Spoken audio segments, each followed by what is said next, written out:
আসসালামু আলাইকুম ওরহমতুল্লাহি ওবারাকাতু। প্রিয় দেশবাসী, কেমন আছেন আপনারা? কোভিড-19 করোনাকালীন সময় মাননীয় প্রধানমন্ত্রী জননেত্রী শেখ হাসিনা 18 কোটি জনগণের জন্য 60 কোটি ভ্যাকসিনের ব্যবস্থা করেছিলেন।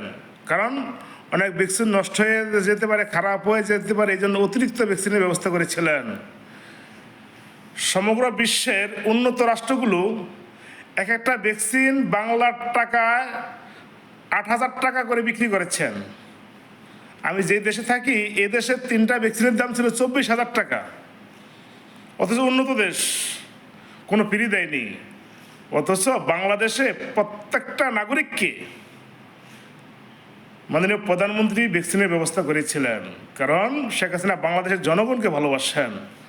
আর ইদানিং লক্ষ্য করলাম সমগ্র বাংলাদেশে মাত্র 10 লক্ষ শিশু বা 15 লক্ষ শিশু হবে, এই ভ্যাকসিনের টিকাটার ব্যবস্থা জরুরিভাবে কি করতে পারতো না? এই অবৈধ অসাংবিধানিক অসভ্য সরকার পারবে কিভাবে পারবে?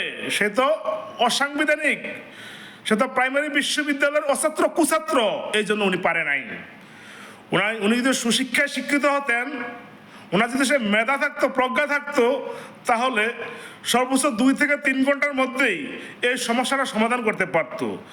বাংলাদেশে কি অর্থের কোনো সমস্যা রয়েছে? যদি আপনি না পারতেন তাহলে আপনি প্রবাসীদের শরণাপন্ন হতেন। আপনি ডাইরেক্ট লাইভে এসে বলতেন, এই মুহূর্তে শিশুদেরকে বাঁচাতে হলে আমার পয়সার প্রয়োজন, আমরা প্রত্যেকটা প্রবাসী টাকা দিতাম। প্রবাসীরা অনেক আশা আকাঙ্ক্ষা করে 5ই আগস্টের পক্ষে, আপনাদের পক্ষে রায় দিয়েছিলেন, সবাই প্রোফাইল লাল করেছিলেন।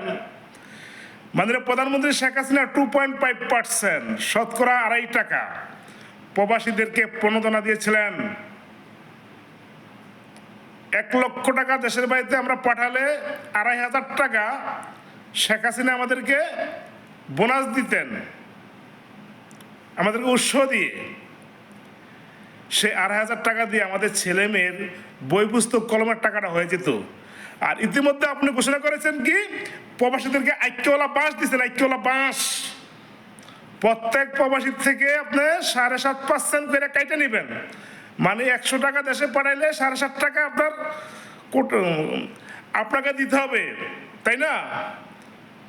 ও বাঙালি ভাইয়ের, আপনার কইও 1 লক্ষ টাকা পাঠাইলে উল্টা 7,500 টাকা আপনার কাছ থেকে কেটে নিব। তাহলে আমরা টাকা পাঠাবো না, আমরা কোনো রেমিটেন্স বাংলাদেশে পাঠাবো না। আমরা স্বর্ণ অলংকার খরিদ করব, বিভিন্ন সামান খরিদ করবো, সেই সামানগুলো বাংলাদেশে পাঠাবো। সমস্যা কোথায়? কোনো সমস্যা নাই। এই অবৈধ অসাংবিধানিক অপদার্থ সরকার দেখি কয়দিন থাকতে পারে। আমরা প্রস্তুত, আমরা প্রস্তুত। আসুন, এই মুহূর্তে দেশে আছি, পারলে কিছু করেন, পারেন কিছু কইরেন। আমি জয় বাংলার সৈনিক, কথা বলবো স্পষ্ট।